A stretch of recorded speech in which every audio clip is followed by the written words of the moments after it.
Online के माध्यम से उपस्थित सभी महानुभावों का मैं इस पाठशाला में हार्दिक अभिनंदन और स्वागत करता हूं। हमारी इस पाठशाला में अभी 12 वर्षीय श्रवण संस्कृति स्वाध्याय पाठ्यक्रम चल रहा है, जिसमें से प्रथम वर्ष का पाठ्यक्रम हम भी पढ़ रहे हैं, जिसमें कुल 4 ग्रंथ हैं।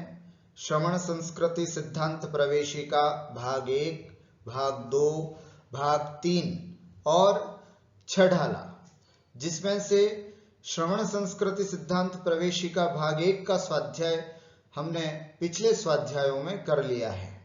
अभी हमारा श्रवण संस्कृति सिद्धांत प्रवेशिका भाग 2 का स्वाध्याय चल रहा है, जिसमें कुल 8 पाठ हमने पढ़ लिए हैं पिछले स्वाध्यायों में। आज हम 9वां पाठ पढ़ने के लिए हम सब यहां पर एकत्रित हैं। इस पाठ का नाम है भेद विज्ञान। बहुत ही महत्वपूर्ण, बहुत ही उपयोगी, बहुत ही प्रयोजनभूत और बहुत ही सारभूत पाठ है आज का भेद विज्ञान। सुनने में तो ऐसा लगता है कि ये किसी भेद की चर्चा है अथवा विज्ञान की चर्चा है। क्या है इस शब्द का अर्थ, क्या होता है? पहले तो हम ये समझते हैं कि भेद क्या होता है और विज्ञान क्या होता है। भेद विज्ञान को हम समझें कैसे, उसके लिए भेद शब्द का अर्थ होता है अंतर, है ना, डिफरेंस। किसी दो वस्तुओं में कोई चीज अलग की जाती है तो जो अंतर करना होता है उस अंतर को बोलते हैं भेद। और विज्ञान का मतलब होता है भली भांति जानना। ज्ञान का मतलब होता है जानना, विज्ञान का मतलब होता है भली भांति जानना, अच्छे से जानना, है ना। यहां आप देख सकते हैं विज्ञान भली भांति जानना, भली भांति पहचानना, अच्छे से मानना, अनुभव करना या प्रयोग करना, इसका नाम विज्ञान है। भेद विज्ञान अर्थात अंतर को भली भांति जानना और जान करके उसका प्रयोग करना। ज्ञान का मतलब होता है जानना और विज्ञान का मतलब होता है जान करके प्रयोग में लाना। इसको बोलते हैं भेद विज्ञान। भेद विज्ञान का मतलब है कि जैसे कई बार उदाहरण में दिया करता हूं कि हम भोजन करने बैठे हैं, थाली में एक कटोरी में खीर है।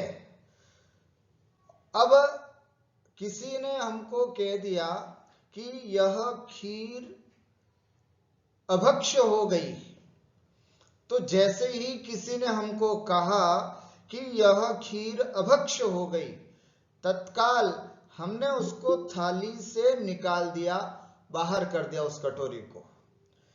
इसको कहते हैं भेद विज्ञान, अर्थात जानना भी और सद्यः तत्काल उसका उस रूप परिणमन भी हो जाना, इसका नाम भेद विज्ञान है।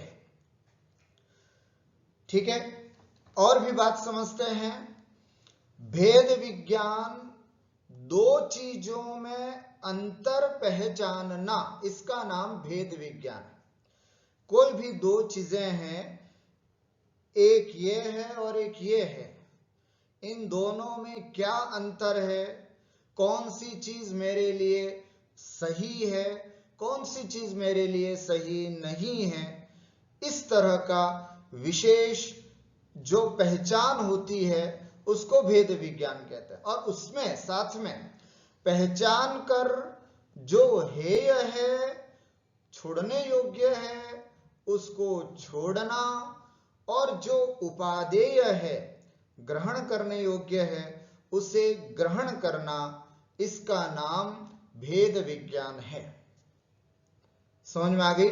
जैसे हम गेहूं बीनते हैं, है ना, घर में नई आई हुई बहू थी, वो गेहूं बीनने के लिए जैसे ही बैठी तो माँ ने उसको समझा दिया, सासू माँ ने उसको समझा दिया कि ये जो गेहूं का दाना है वो और ये कंकर दोनों अलग अलग चीज है, दोनों में अंतर है। इसमें कंकर जो है वो हमारे खाने योग्य नहीं है, इसको तो तुम फेंक देना, और जो इसमें ये गेहूं का दाना है ये बिल्कुल सही चीज है, इसी को हम खाते, तो इसको अपने पास रख लेना, इसको अपनी तरफ खिसका लेना और कंकर को बाहर कर लेना। बस इसी का नाम भेद विज्ञान है। उसी तरह कोई भी दो वस्तुओं में अंतर पहचानना कि ये क्या है और ये क्या है, ये मेरा उपयोगी है और ये वस्तु मेरे लिए उपयोगी नहीं, भगवान की भक्ति मेरे लिए उपयोगी है, दूसरों की निंदा मेरे लिए उपयोगी नहीं, भगवान का गुणगान मेरे लिए उपयोगी है, इधर उधर की गपशप मेरे लिए उपयोगी नहीं है। ये दो अंतर समझना, और उसके बाद जो हेय है, छोड़ने योग्य है, उसको तो छोड़ देना, और जो ग्रहण करने योग्य है उसको ग्रहण कर देना। बस इसी का नाम भेद विज्ञान है। समझना बहुत महत्वपूर्ण विषय है आज का, है ना। इसी का नाम भेद विज्ञान है। समस्त विश्व के दो भागों में विभाजित कर लो, पूरा विश्व, है ना। वस्तुतः यह नाम पूरा स्वपर भेद विज्ञान है। क्या नाम है इसका पूरा? स्वपर भेद विज्ञान, लेकिन शॉर्ट फॉर्म में इसको क्या बोला जाता है? भेद विज्ञान, है ना।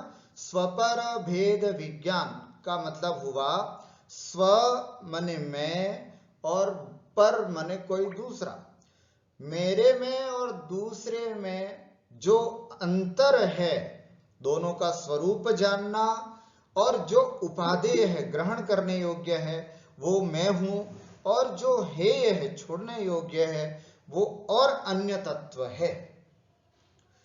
छड़ाला की पंक्ति जब अपन पढ़ेंगे आगे छड़ाला, उसमें एक बहुत सुंदर बात आती है, पर द्रव्यन्ते भिन्न आप में रुचि सम्यक्त्व भला है।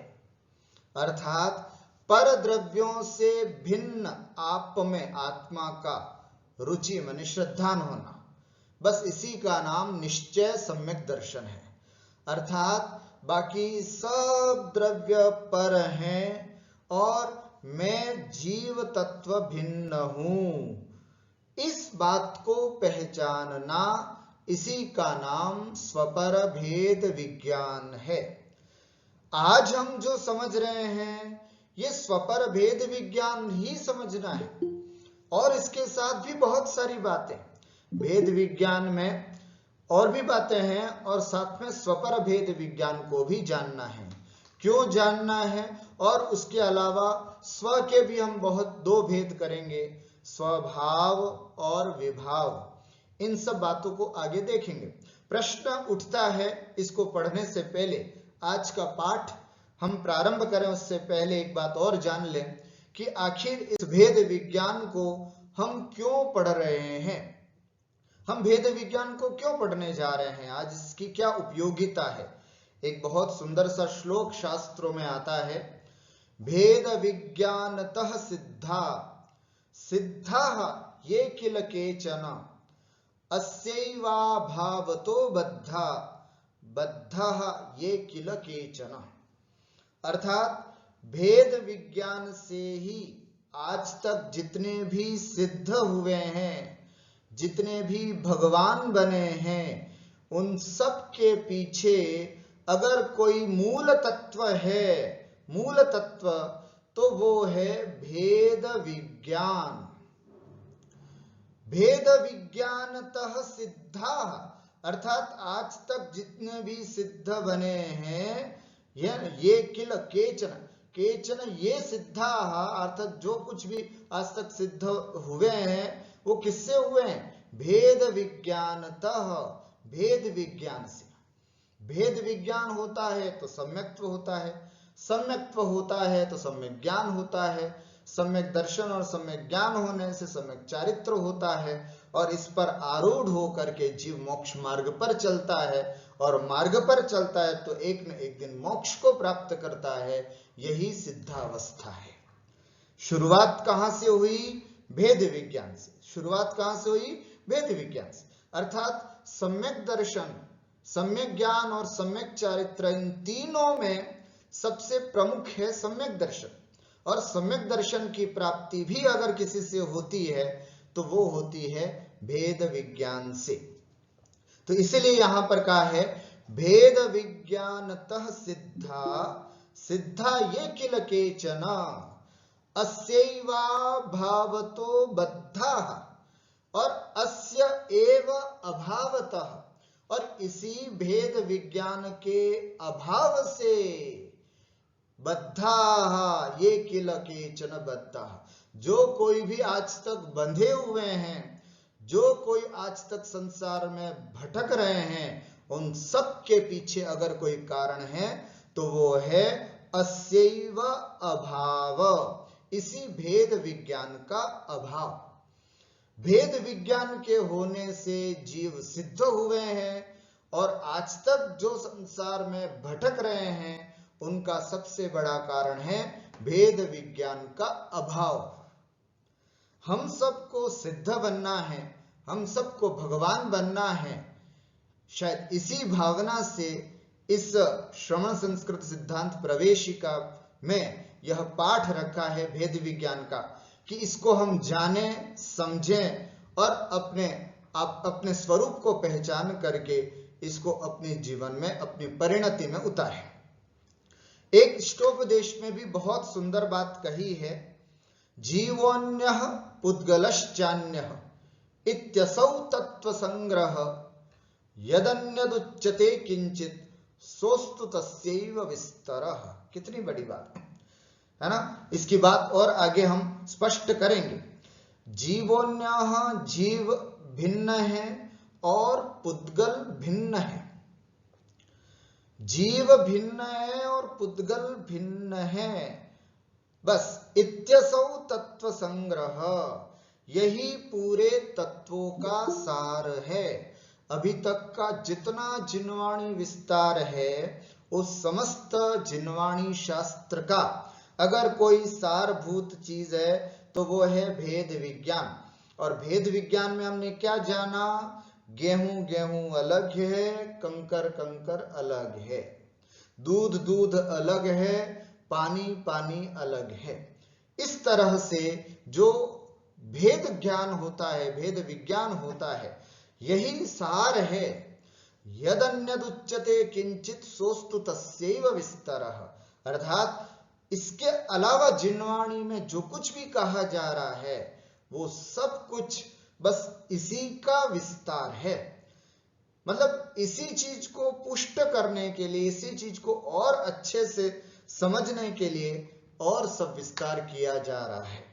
इसलिए कहा यही जैन धर्म का सार है, जीवन का सार है, तो भी यही भेद विज्ञान है। और बाकी सब कुछ इसी को प्राप्त करने का उपाय है। अर्थात इस भेद विज्ञान को प्राप्त करने के लिए हम मंदिर जाते हैं, भगवान के दर्शन करते करते मेरा अपना स्वरूप पता चले, मैं कौन हूं और बाकी परद्रव्य कौन है, इसके लिए मंदिर जाते हैं। इस भेद विज्ञान को प्राप्त करने के लिए हम उपवास करते हैं। दिन भर समय नहीं मिलता है ना कि हम अपनी आत्मा के निकट बैठ पाएं, हम अपनी आत्मा के गुणों को समझ पाएं, तो उपवास करते हैं।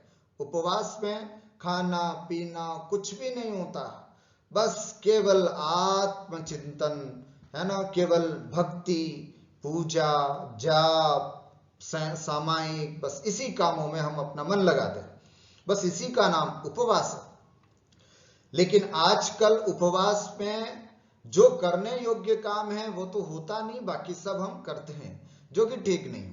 अर्थात उपवास का मतलब होता है कि जो आत्मा के निकट बैठे या बैठने का जो उपाय करे उसका नाम उपवास है। अर्थात ऐसे में चाहे हम उपवास कर रहे हैं, चाहे हम यात्रा करें, चाहे हम महाराज जी को आहार दें, चाहे हम भक्ति करें, इन सब के पीछे भेद विज्ञान जरूर होना चाहिए। आइए अब समझते हैं यह भेद विज्ञान का पाठ हमारा किस तरह से बना है। आज का हम जो पाठ पढ़ रहे हैं भेद विज्ञान का, उसमें कौन कौन सा भेद विज्ञान देख रहे हैं हम? इसमें कुल लगभग 10-12 पॉइंट्स में भेद विज्ञान समझेंगे। सच्चे देव और अन्य देव में क्या अंतर है, पहचानना है, सबसे पहला भेद विज्ञान। सच्चे शास्त्र और अन्य शास्त्र में क्या अंतर है, पहला भेद। दूसरा भेद विज्ञान, सच्चे गुरु और अन्य गुरु कैसे होते हैं, इसको पहचानना तीसरा भेद है। 7 तत्वों में कौन सा हेय है और कौन सा उपादेय है, इस बात को समझना यह भी भेद विज्ञान के अंतर्गत आता है। शरीर भिन्न है और आत्मा भिन्न है, इस बात को समझना यह भी भेद विज्ञान के अंतर्गत आता है। आत्मा में भी कौन से मेरे अपने भाव हैं और कौन से विभाव हैं, विपरीत भाव हैं, इसको समझना भेद विज्ञान है। आत्मा की शुद्ध और अशुद्ध अवस्थाएं क्या होती हैं, किस पर्याय की अवस्था अशुद्ध है, कौन सी पर्याय की अवस्था शुद्ध है, इस बात को भी समझना भेद विज्ञान है। और मैं संसार में रहते हुए क्या भूल कर रहा हूं, ऐसी कौन सी चीज है जिसको जो मेरी नहीं है उसको मैं अपना मान रहा हूं और जो मेरी है उसको मैं अपना नहीं मान रहा हूं, ऐसी कौन सी भूलें हैं, इत्यादि सभी बातों को आज हम इस भेद विज्ञान नामक पाठ से समझने का प्रयास करते हैं। आइए सबसे पहले पंक्तिशः इसमें देखते हैं, आप अपनी जिनवाणी में देखेंगे। जिनवाणी अर्थात सच्चे दिगंबर जैन शास्त्रों का अध्ययन करके और उनका बार बार चिंतन करके ऐसा पक्का दृढ़ विश्वास बनाना। इससे यह बात सिद्ध हो गई कि भेद विज्ञान यदि होगा तो किससे होगा, शास्त्रों का अध्ययन करने से। ये बात बिल्कुल गांठ बांध लीजिएगा कि वर्तमान में पंचम काल में, है ना, अगर कोई भेद विज्ञान होगा तो वो केवल और केवल मात्र शास्त्र स्वाध्याय से, शास्त्रों के पठन पाठन से भेद विज्ञान होगा, है ना। उसके अलावा देव दर्शन हुआ, है ना, शास्त्र अध्ययन हुआ और गुरु की भक्ति, इनसे भेद विज्ञान होता है ना। और शास्त्र अध्ययन इसलिए कहा जाता है कि एक बूंद जो होती है अगर उसको हम तवे पे डालते हैं, ध्यान से सुनना, एक जल की बूंद को यदि हम तवे पे डालें तो क्या होगा, गरम तवा हो, है ना, उसमें एक बूंद हमने डाल दी तो वो सन करके उड़ जाएगी, जल करके राख हो जाएगी। लेकिन 1, फिर 2, फिर 3, फिर 4, इस तरह से लगातार एक ड्रॉप अगर हम उस गर्म तवे पे भी डालते जाएं तो फिर क्या होगा, धीरे धीरे उस तवे को भी ठंडा कर देगा यह जल की बूंद। लेकिन एकाध बूंद पड़ेगी तो वो बूंद ही नष्ट हो जाएगी। बस उसी प्रकार निरंतर स्वाध्याय करने से, निरंतर भेद विज्ञान की भावना भाने से एक न एक दिन भेद विज्ञान जरूर होता है ना। बस ये जरूरी है, उसके लिए हम शास्त्र स्वाध्याय करते रहे निरंतर, है ना, अध्ययन करते रहे। हमारा अध्ययन छूटा तो समझना कि हम वापस विभावों में उलझ गए, इसलिए शास्त्र स्वाध्याय बहुत जरूरी है। इसी शास्त्र स्वाध्याय के माध्यम से, है ना, हमें कुछ विश्वास, कुछ दृढ़ निश्चय करने हैं कुछ बिंदुओं में। कौन कौन से दृढ़ निश्चय हैं? तो भेद विज्ञान में सबसे पहला भेद विज्ञान है हमारे देव से संबंधित, हमारे भगवान से संबंधित। क्या है? देखिए, सबसे पहले मुझे यह निश्चय करना है कि मेरे भगवान कैसे हैं। मेरा अपना मस्तक रूपी श्रीफल ऐसा नहीं है कि कहीं पर भी जाकर के फोड़ दूं। मेरा मस्तक केवल सच्चे देव के सामने ही झुके। तो कैसे हैं सच्चे देव, और जिनमें ये गुण नहीं वो सच्चे देव नहीं, ये भेद विज्ञान हमको करना है आज। क्या है? जो जन्म मरणादि 18 दोषों से रहित होने से वीतरागी हैं, अर्थात 18 प्रकार के जो दोष बताए जाते हैं शास्त्रों में, वे जिनमें नहीं है और जिनको वीतरागता प्राप्त हो चुकी है।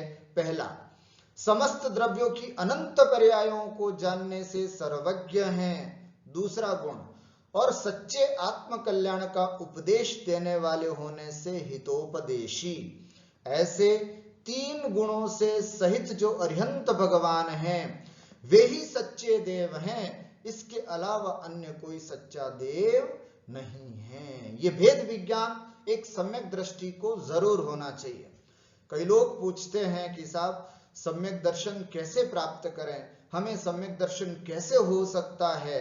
आज उन्हीं का जवाब है, उन्हीं सबके लिए, कि हम एक एक बिंदु को आज तय करते चलते हैं। आज तय करते चलते हैं कि मेरा इसमें से कितने नंबर।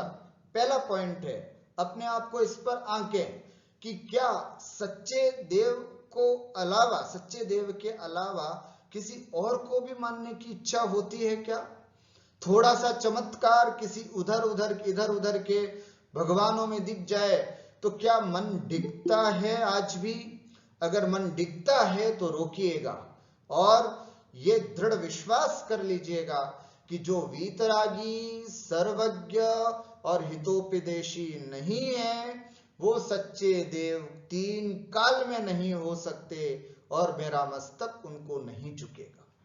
ऐसा पहला भेद विज्ञान हमको अपने भगवान के प्रति करना है, क्योंकि जिनके देव शास्त्र गुरु सही होंगे वही आगे सम्यक्त्व का सच्चा पात्र बनता है।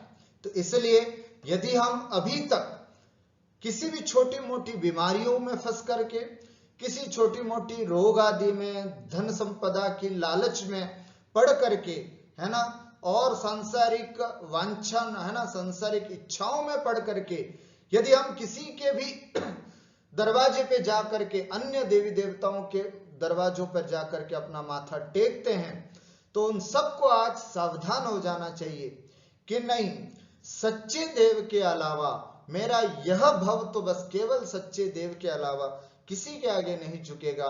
यह दृढ़ निश्चय हमको करना है। तो इसलिए, है ना, जिसने राग द्वेष कामादिक जीते सब जग जान लिया, सब जीवों को मोक्ष मार्ग का निष्प्रय हो उपदेश दिया। बस ये पंक्ति जिसमें घटती है वही सच्चे देव हैं। और ये हमारे 24 तीर्थंकर हैं, भरत आदि जो भगवान सिद्ध बने हैं, यही सच्चे देव हैं, इसके अलावा और कोई नहीं है। ये पहली धारणा हमको अपनी सही बनानी है। आइए उसके बाद दूसरी धारणा, दिगंबर जैन वीतरागी साधुओं द्वारा लिखे गए शास्त्र ही सच्चे शास्त्र हैं, इनके अलावा अन्य शास्त्र सच्चे शास्त्र नहीं है। यह है हमारे शास्त्रों की बात। कई बार हम अन्य शास्त्रों को भी मानने लग जाते हैं, उनको पढ़ने की भी प्रवृत्ति हमारी हो जाती है। मैं आप सभी महानुभावों से कहता हूं, और किसी को पढ़ो उससे पहले अपने शास्त्र को जरूर पढ़ो। कई लोग कहते हैं कि साहब इसमें भी अच्छी बातें होती हैं इसलिए हम पढ़ते हैं, तो इसमें कोई बुराई है क्या, है ना। वो उनके अन्य मतावलंबियों की भी कई चीजें हम पढ़ते हैं और अच्छी बातें ग्रहण करते हैं, तो वो अच्छी बात है। उन सबसे भी मैं हाथ जोड़ करके निवेदन करता हूं कि पढ़ो, कोई दिक्कत नहीं, पर उससे पूर्व हमारे जितने भी जैन शास्त्र हैं पहले उनको तो पढ़ डालो। इतने शास्त्र हैं हमारे पास, इतने शास्त्र हैं कि ये जीवन भी कम पड़ जाएगा। हम लोग तरसते हैं शास्त्र पढ़ करके। शास्त्री कर रहे थे तब भी शास्त्र पढ़ा, आचार्य किया तब भी पढ़ रहे हैं, और अभी भी इतनी इच्छा है कि अरे ये शास्त्र बाकी है, अभी तो ये भी बाकी है, अभी तो ये भी बाकी है। इतने सारे शास्त्र हैं, हमें अपने शास्त्रों को पढ़ने से फुर्सत नहीं है, हम क्यों पढ़े दूसरे के शास्त्रों। और यदि हम अपने शास्त्रों को पढ़ते हैं तो हमारा सम्यक्त्व मजबूत होता है, हमारी वीतरागता मजबूत होती है, हमारे आचरण मजबूत होते हैं, हमारे परिणाम अच्छे बनते हैं। इसलिए और कोई भी चीज पढ़ने से पहले देखें कि कौन है, कौन से आचार्य के द्वारा लिखित है। किसी इधर उधर ओघड़ बाबा के द्वारा, किसी इधर उधर दाढ़ी वाले बाबाओं के द्वारा लिखी गई हो तो ध्यान रखना महानुभावों, उसको बिल्कुल छोड़ दें। केवल सच्चे शास्त्रों को, सच्चे वीतरागी प्रभु के द्वारा कही गई बातों को पुष्ट करने वाले विद्वानों की भी अगर शास्त्र पढ़ते हैं तो ठीक है, लेकिन ऐसे ही शास्त्रों को पढ़ना है, ये संकल्प आज हम सबको करना है। तो ये हमारा सच्चा वेद विज्ञान होगा कि सच्चे शास्त्र में लिखी हुई बात ही सच है। कोई कहे कि साहब ये ग्रंथ, इसमें ये तो इतना प्राचीन है, ये बहुत प्रामाणिक है, हम पूछेंगे साहब लिखने वाले कौन, कोई वीतरागी संत है क्या? नहीं साहब वो तो नहीं है। तो हाथ जोड़ करके कह दो साहब हमें नहीं पढ़ना, इसको हमें नहीं पढ़ना। इस तरह का सच्चा श्रद्धान यदि होगा तो यह पहला भेद, दूसरा भेद विज्ञान होगा हमारे अपने शास्त्रों के प्रति। तीसरा, अब आती है गुरुओं की बात। पंचेंद्रिय के विषयों से दूर रहने वाले, समस्त हिंसा जनित कार्यों से रहित, समस्त परिग्रह से रहित, ज्ञान ध्यान तथा तप में लीन रहने वाले ऐसे रागद्वेष से रहित दिगंबर जैन निर्ग्रंथ मुनि ही सच्चे गुरु हैं, अन्य गुरु सच्चे गुरु नहीं हैं। ध्यान रखें, विषयाशा वशातीतो निरारंभ परिग्रह ज्ञान ध्यान तपो रक्त तपस्वी सब प्रशस्यते। रत्नकरंडक श्रावकाचार्य में यह परिभाषा दी है, बस उसी का अनुवाद यह आपके सामने है। अर्थात पंचेंद्रिय विषयों से जो दूर रहते हैं, स्पर्शन रसना ग्राण चक्षु और कर्ण, इनके जो विषय हैं, है ना, उन सब से जो दूर रहते हैं, समस्त प्रकार की हिंसादि कार्यों से जो रहित हैं, जिनके 24 घंटे में उनके द्वारा ऐसा कुछ भी कार्य नहीं होता है जिससे थोड़ी सी भी हिंसा हो, ऐसे होते हैं सच्चे गुरु। समस्त प्रकार के परिग्रह से जो रहित हैं, पिच्छी कमंडल और शास्त्र, बस इस तीन चीजों के अलावा कुछ भी जिनके पास परिग्रह नहीं हो और जो हमेशा ज्ञान ध्यान और तप में लीन रहते हैं, रागद्वेष से जो रहित होते हैं, ऐसे जैन निर्ग्रंथ मुनि ही हमारे सच्चे गुरु हैं। वर्तमान में इस सोशल मीडिया के इस आंधी में ऐसे बहुत सारे आपको साधन मिल जाते हैं, या ऐसे बहुत सारे अवसर मिलते हैं जिसमें आपको कई संत बाबा या कई ऐसे लोग होते हैं जिनके प्रवचन सुनने की इच्छा हो जाया करती है। मैं आप सबसे कहता हूं, इन सब चीजों से ज्यादा अच्छा है कि रोज रोज पूज्य मुनिषी सुधा सागर जी का रोज सुबह प्रवचन सुने, रोज प्रवचन सुने, है ना। अभी जैन धर्म के एक ही इतने बड़े संत हैं जो रोज प्रवचन करते हैं 1 से 1.5 घंटा, और सब पूरा प्रवचन लाइव आता है। सबसे पहली चीज, लाइव उस प्रवचन सुनने की आदत डालें और बस जो कहते हैं उसको अपने जीवन में उतारने की कोशिश करें।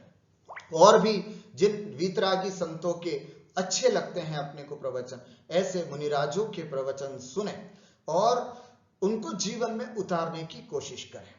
ऐसे उसके अलावा और जितने भी हैं उनकी कोई भी बात हमारे लिए इतनी उपयोगी नहीं है जितनी कि हमारी इनकी होती है। इसलिए ये तीसरा बिंदु है, सच्चे गुरु को पहचानना, ये भेद विज्ञान हुआ।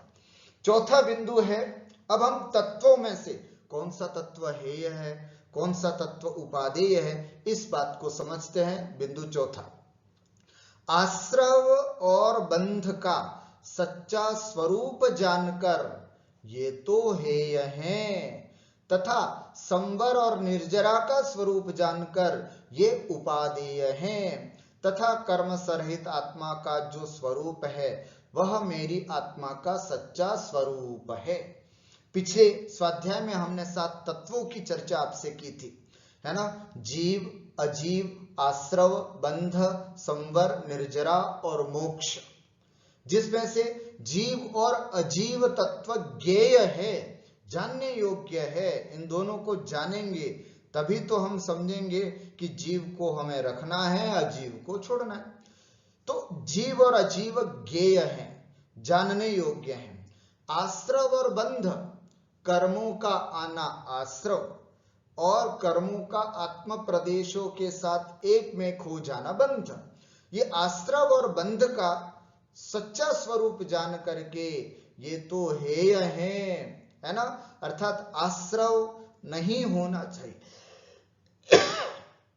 कर्मों का आना ठीक है क्या? नहीं। तो कर्म हमारे लिए जो आते हैं, 7 तत्वों में क्या है और क्या उपादेय है, ये जानना भी तो भेद विज्ञान है। 7 तत्वों में कौन सा है और कौन सा उपादेय है, बस ये बात हम आज इस बिंदु में समझ रहे। आश्रव, कर्मों का आना आश्रव, क्या अच्छी बात है? कर्म हमारी आत्मा में आते हैं? नहीं, तो हेय है, छोड़ने योग्य है। बंध, जो कर्म आते हैं वो हमारी आत्मा के साथ बंध जाते हैं, क्या ये सही बात है? नहीं। तो इसलिए आश्रव और बंध, इनका स्वरूप जाने, ये किस कारण से हो रहे हैं, इन कारणों को समझ करके और फिर इनको हेय जान करके छोड़ना, ये इन 7 तत्वों में भेद विज्ञान। दूसरा, कौन से उपादेय हैं? संवर और निर्जरा, है ना, अर्थात आते हुए कर्मों को, कर्मों के आश्रव को रोकना, इसको बोलते हैं संवर। और संचित कर्मों का एक देश निर्जरित करना, एक देश कम करना, अर्थात थोड़ा थोड़ा करके कम करते जाना, इसका नाम है निर्जरा। संवर करना, आते हुए कर्मों को रोकना और संचित कर्मों को थोड़ा थोड़ा कम करना, यह अच्छी बात है, इसको उपादेय कहते हैं। तो इस उपादेय तत्व समझ करके इसको करना। और इसके अलावा समस्त कर्मों से रहित मेरी आत्मा का स्वरूप है, ऐसा अपनी आत्मा का सच्चा स्वरूप जानना है। ठीक हुआ? तो इस तरह से 7 तत्वों के बारे में मैंने पिछले स्वाध्याय में कहा था, जीव और अजीव ज्ञेय है, आश्रव और बंध हेय है, संवर और निर्जरा उपादेय है, और मोक्ष परम उपादेय तत्व है। इस तरह से 7 तत्वों में भेद विज्ञान किया जाता है। अब उसके बाद अगला भेद विज्ञान आत्मा और शरीर का। मेरी जो ये मनुष्य पर्याय है, इसमें आत्मा और शरीर 2 द्रव्य मिले हुए हैं। मैं जिस स्वरूप को प्राप्त हुआ हूं, ये 2 द्रव्य हैं, जिसमें मैं जो आवाज आ रही है, जो जानने का काम करता है, वो जीव है, वो मैं जीव हूं। और बाहर ये जो कुछ भी दिख रहा है, ये शरीर है। ये 2 द्रव्य हैं। जो दिखाई पड़ता है वह तो शरीर है, और इसमें जो शक्ति रूप से जानने देखने रूप कार्य को करने वाला वह आत्मा है। जब आत्मा शरीर से पृथक हो जाता है तो मात्र शरीर रह जाता है, जिसे हम मृत शरीर कहते हैं। ध्यान रखना बंधुओं, है ना, ऐसा मैं कौन हूं, मेरा स्वरूप क्या है ना, और ये शरीर क्या है, इसका स्वरूप क्या है। मेरी आत्मा का स्वरूप अखंड है और शरीर का स्वरूप खंडश है। मेरी आत्मा का स्वरूप नित्य है, लेकिन यह शरीर तो अनित्य है। इस तरह का दोनों का स्वरूप जानना। यह शरीर की पर्याय बदलती रहती है, अर्थात यह शरीर अभी मृत हो जाएगा, फिर उसके बाद और अवस्थाओं को प्राप्त हो जाएगा, है ना। शरीर और आत्मा बिछुड़ जाएगा, यह जीव फिर अगली गति को चला जाएगा, तो फिर दूसरा शरीर प्राप्त हो जाएगा। तो इसका मतलब शरीर और आत्मा दोनों साथ रहने वाले तत्व नहीं हैं, दोनों जुदा जुदा तत्व हैं। इस बात को हम समझना होगा। ये दोनों द्रव्य हैं, लेकिन दोनों भिन्न द्रव्य हैं, है ना। ऐसा एहसास हमको प्रतिक्षण करना है, प्रतिक्षण करना है, अर्थात यह अनुभूति हमें 24 घंटा, है ना, 24/7 हमेशा करते रहना है। सुबह उठते हैं तब भी, स्नान करते हैं तब भी, भोजन करते हैं तब भी, है ना, मंदिर जाते हैं तब भी, ऑफिस जाते हैं तब भी, हमेशा यह भेद विज्ञान होते रहना चाहिए कि यह शरीर है, चलने का काम शरीर कर रहा है, मैं तो जानता हूं। बोलने का काम शरीर कर रहा है, मेरा काम तो जानना है ना। सुनने का काम शरीर कर रहा है, मेरा तो यह जानना है। इस तरह से मैं तो जानने वाला हूं, मेरा स्वरूप भिन्न है, शरीर का स्वरूप भिन्न है। इस तरह का मनुष्य आत्मा और शरीर में भेद विज्ञान करना, यह इसका मूल सार, मूल तत्व है। छठा है, अब हम और आते जा रहे हैं, है ना। 7 तत्वों में देखा तो जीव तत्व मैं हूं, ठीक है। फिर मेरा और शरीर, है ना। 7 तत्वों को समझा, 7 में से फिर 2 तत्व, जीव और अजीव, अर्थात आत्मा जीव है, शरीर अजीव है। तो अजीव मैं नहीं हूं, इसलिए हमने अजीव को भी छोड़ा। अब जो मैं हूं, अब उसकी चर्चा हो रही है। मैं आत्मा हूं। अब मेरी इस आत्मा की भी 2 प्रकार की पर्याय हैं। क्या लिखा? आत्मा की 2 पर्याय होती हैं, शुद्ध पर्याय अर्थात मुक्त या सिद्ध पर्याय, अशुद्ध पर्याय अर्थात संसारी जीव की पर्याय। अब जैसे मैं आत्मा हूं, कई बार ये सुनने में आता है कि आत्मा तो हमेशा शुद्ध ही होती है। नहीं, उनके लिए ये कहना है कि संसारी आत्मा अशुद्ध अवस्था में है और सिद्ध की आत्मा शुद्धावस्था में। हमारी आत्मा शुद्ध है, लेकिन वर्तमान पर्याय की अपेक्षा से कैसी है? अशुद्ध अवस्था में। निश्चय न से शुद्ध है, हमारी आत्मा भी शुद्ध है निश्चय न से, लेकिन वर्तमान पर्याय की अपेक्षा से यदि हम देखें तो हमारी आत्मा अशुद्ध है।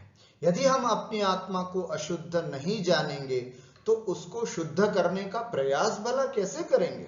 इसलिए ये जानना होगा, सिद्धों की आत्मा शुद्ध, मेरी आत्मा अशुद्ध।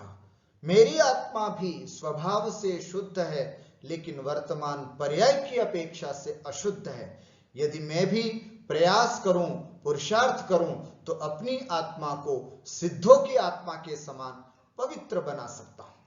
तो इस तरह की अपनी आत्मा की दोनों पर्यायों को, शुद्ध पर्याय और अशुद्ध पर्याय को जानना है। निश्चय से मेरी आत्मा भी शुद्ध है, लेकिन वर्तमान में व्यवहार की अपेक्षा से देखें तो यह अशुद्ध है और मुझे पुरुषार्थ अपनी अशुद्ध आत्मा को शुद्ध बनाने के लिए करना है।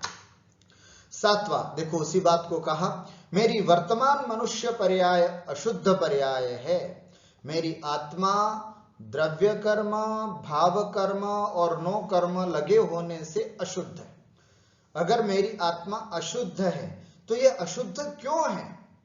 त्रिविध कर्ममल, 3 प्रकार के कर्ममलों के कारण मेरी आत्मा अशुद्ध है। कौन कौन से? द्रव्य कर्म, भाव कर्म और नो कर्म लगे होने से यह मेरी आत्मा अशुद्ध है।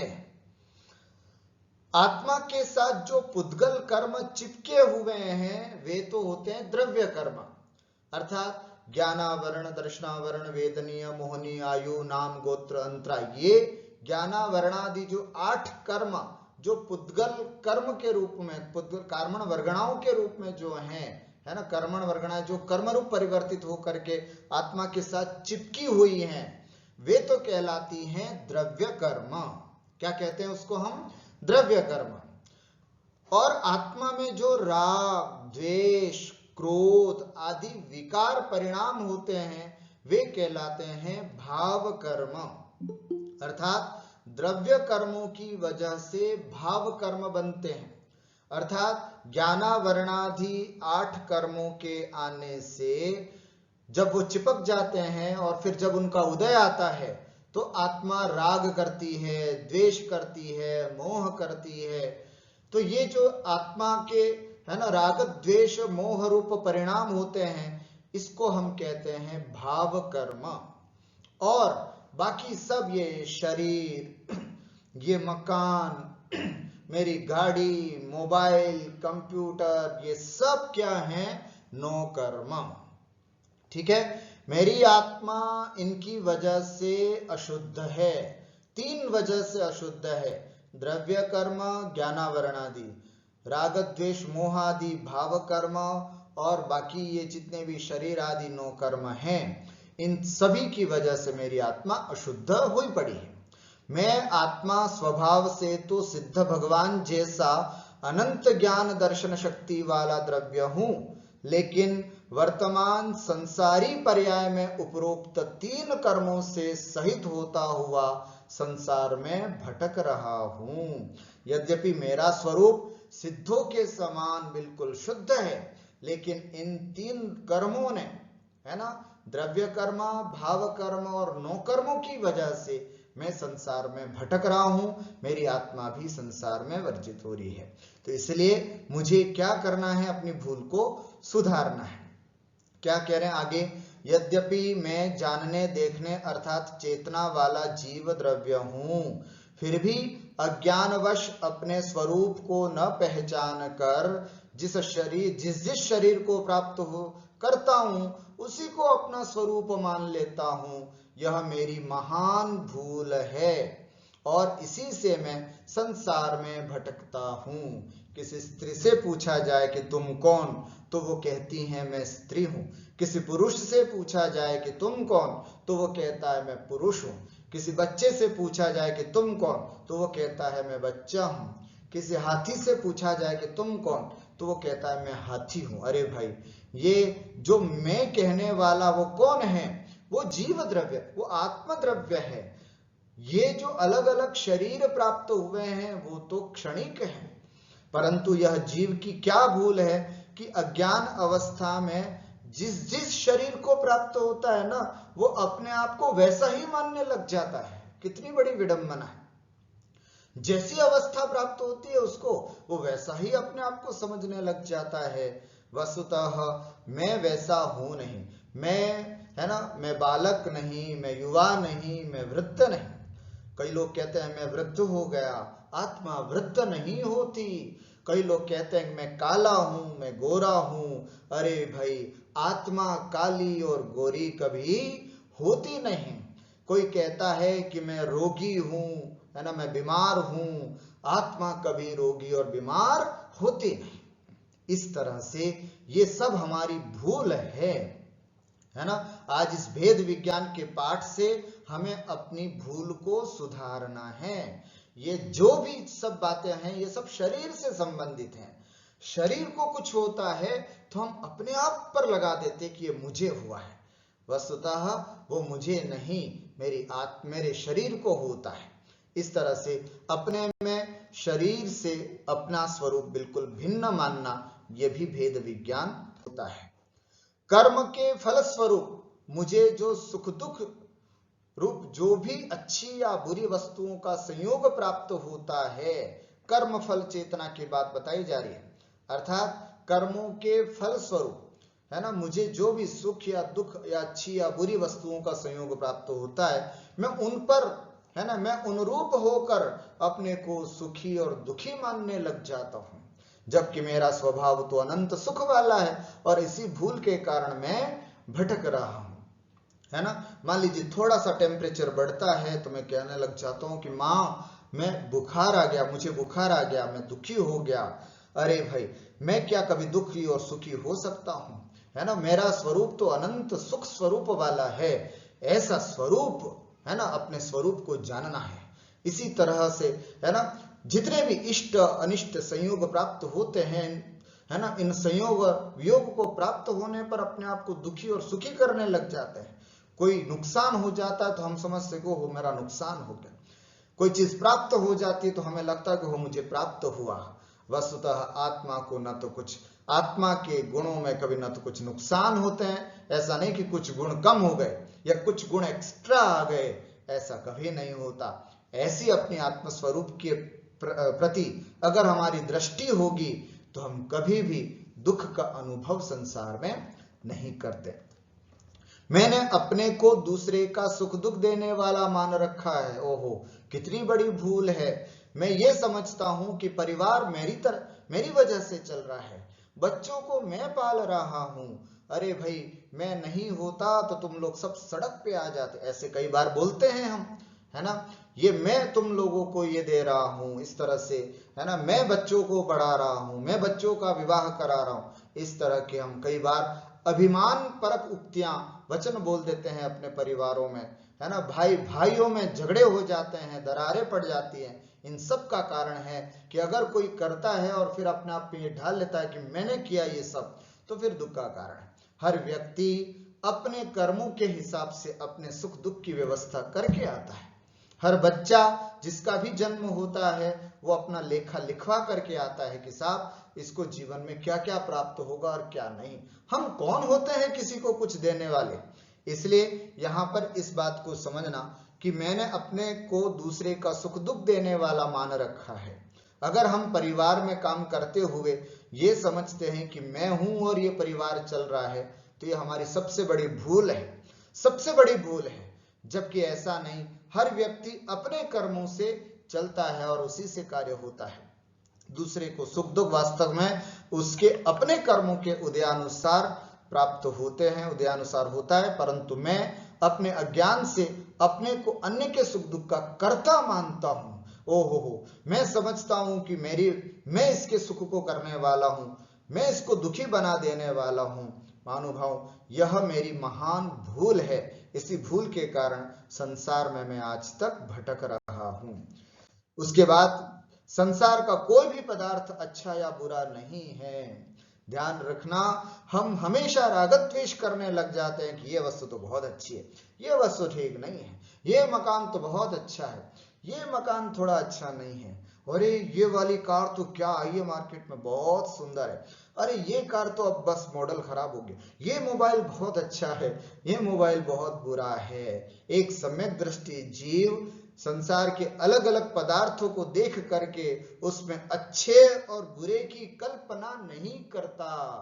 कौन अच्छा और कौन बुरा कदाचित वचनों में, व्यवहार में, कहने में आ भी जाए, तो भी अंतरंग में उसका यह दृढ़ श्रद्धान मजबूत है कि यह 25,000 वाला मोबाइल भी और 50,000 वाला मोबाइल दोनों पुद्गल ही हैं, कोई अच्छा नहीं और कोई बुरा नहीं। तो इस तरह से संसार का कोई भी पदार्थ अच्छा या बुरा नहीं, मैं अपनी कषायों के अनुसार उनमें अच्छे बुरे की कल्पना कर लेता हूं, है ना। मुझे वस्तु के स्वरूप को जानकर ऐसी भूल नहीं करनी चाहिए। यही भूल मेरे संसार भ्रमण का कारण बनती है। महानुभाव, कभी भी किसी भी वस्तु के प्रति, है ना, किसी व्यक्ति के प्रति भी कहना चाहता हूं, है ना, कि कोई भी व्यक्ति अच्छा या बुरा नहीं होता, है ना। व्यक्ति व्यक्ति है, उसके अपने संस्कारों से, उसके अपने कर्मों से वो जीता है। लेकिन हम उसमें अपनी राग द्वेष की बुद्धि करके ये मेरे अनुकूल चलता है तो ये अच्छा है, ये मेरे अनुकूल नहीं चलता तो ये बुरा है, इस तरह की बातों को हम बना लेते हैं। लेकिन ऐसा होता नहीं है ना। तो इस तरह से हम अपनी कषायों की वजह से अच्छे और बुरे की कल्पना करते हैं। वस्तुतः कोई भी व्यक्ति, कोई भी वस्तु, दुनिया की कोई भी पदार्थ जो है वो अच्छा बुरा नहीं है, लेकिन अपने रागत द्वेष के कारण मैं उनको अच्छा बुरा समझता हूं, जो कि ठीक नहीं है। ये मेरी अपनी भूल है, मुझे इसको भी सुधारना है। उपरोक्त सच्चे देव शास्त्र गुरु का श्रद्धान करता हुआ, सात तत्व का श्रद्धान करता हुआ, अज्ञान बुद्धि समझता हुआ, मैं, है ना, इस निर्णय पर पहुंचता हूं कि इस शरीर में मौजूद अनंत ज्ञान, दर्शन, शक्ति तथा सुख स्वभाव वाला ऐसा मैं आत्मा हूं। बस मैं कौन हूं, है ना, तो इन सब से भिन्न, है ना, अनंत ज्ञान, अनंत दर्शन, अनंत सुख वाला, अनंत शक्ति वाला मैं आत्मद्रव्य हूं। द्रव्य कर्म, भाव कर्म तथा शरीर आदि 9 कर्म न तो मेरे हैं, न मेरे थे और न मेरे होंगे। ध्यान से सुनना, ज्ञाना वर्णादि कर्म जो हैं वो न मेरे थे, न मेरे हैं और न मेरे कभी होंगे। कहां से शुरुआत करनी है? शरीर, ये 9 कर्म, है ना। उसके बाद आत्मा में उठने वाले ये परिणाम, जो मैं क्रोध आदि करता हूं, मैं जो राग आदि करता हूं, ये परिणाम भी मेरे नहीं है। और उसके अलावा जो द्रव्य कर्म और द्रव्य कर्म ज्ञानावरणादि, ये कर्म भी मेरे नहीं है, न मेरे थे, मेरे हैं और न कभी मेरे होंगे। उससे भिन्न मेरा स्वरूप है, मैं आत्मद्रव्य हूं। मैं भी इनका नहीं हूं, कभी इनका नहीं था और न कभी इनका कभी होऊंगा। ये सब मुझसे सर्वथा भिन्न है और मैं चैतन्य आत्मा हूं, है ना, और इन सब से भिन्न हूं। अब मैं इन सब को अपने से भिन्न मानता हुआ अपने शुद्ध स्वभाव का निर्णय करता हूं। इस तरह से भेद विज्ञान के द्वारा मैंने अपना निर्णय किया कि आज मैं कौन हूं। जिस दिन मेरा यह निर्णय हो गया और यह निर्णय पक्का हो गया, तो महानुभाव ऐसे व्यक्ति को गाली का असर भी नहीं होता, ऐसे व्यक्ति को बुरा भी नहीं लगता, ऐसे व्यक्ति को क्रोध भी नहीं आता, ऐसे व्यक्ति को रोना भी नहीं आता, ऐसे व्यक्ति को परिवार में आना जाना हो या ऐसा कुछ भी हो तो बुरा भी नहीं लगता, क्योंकि उसने अपने स्वरूप को जान लिया है। अंतिम में उपरोक्त प्रकार से अपने स्वरूप का और अपने से भिन्न समस्त अन्य द्रव्यों के स्वभाव का निर्णय करते हुए अपने शुद्ध स्वरूप का ज्ञान व निर्णय करना भेद विज्ञान है। महानुभाव, बस अंतिम में इसी बात को कह करके कि क्या कहा कि इनसे भिन्न समस्त अन्य द्रव्यों के स्वभाव का निर्णय करते हुए समस्त द्रव्य भिन्न है, मैं आत्म द्रव्य, मैं जीव द्रव्य बिल्कुल भिन्न हूं। इस तरह का भेद विज्ञान करते हुए, है ना, हमें आत्म स्वरूप को जानना है। बस इसी का नाम और अपने स्वरूप का निर्णय करना है कि मैं कौन हूं। आज के इस पाठ से हमने ये निर्णय किया है कि मैं कौन हूं, मेरा स्वरूप क्या है, मैं क्या, मेरे ये क्रोध उत्पन्न करने वाला मैं हूं क्या? मैं नहीं हूं। क्या ये शरीर दिखाई देने वाला मैं हूं? नहीं। जो बीमार होता है वो मैं हूं क्या? मैं नहीं हूं। मेरा द्रव्य, मैं आत्म द्रव्य हूं और आत्म द्रव्य में ये सब द्रव्य कर्म, भाव कर्म और नो कर्म सब विभाव हैं, ये मेरे कभी न थे हैं और न कभी मेरे होंगे। बस आज की इसी भावना के साथ कि महानुभाव, ये तत्व चिंतन है ना, ये तत्व चिंतन की धुन जो है वो हमें दिन भर लगानी पड़ेगी, सुबह से लेकर के शाम तक, चाय पीते पीते, भोजन करते करते, ऑफिस जाते जाते, ऑफिस के काम करते करते, है ना, घर के काम करते करते, रोटी बनाते बनाते, है ना, माताएं अगर रोटी बनाती हैं, और भी घर के जितने भी कार्य हैं उन सब कार्यों को करते हुए हमें हमेशा ये ध्यान में रखना है, भेद विज्ञान करके रखना है कि मैं शुद्ध चैतन्य आत्म द्रव्य हूं। ये सब कार्य जितने भी हैं ये सब संसार के कार्य हैं, है ना, और इनको मुझे संसार के व्यवहार के रूप में करना होता है, इसलिए मैं कर रहा हूं। ऐसा भेद विज्ञान आपको हमेशा ला करके रखना होगा, हमेशा इस भेद विज्ञान को करना होगा।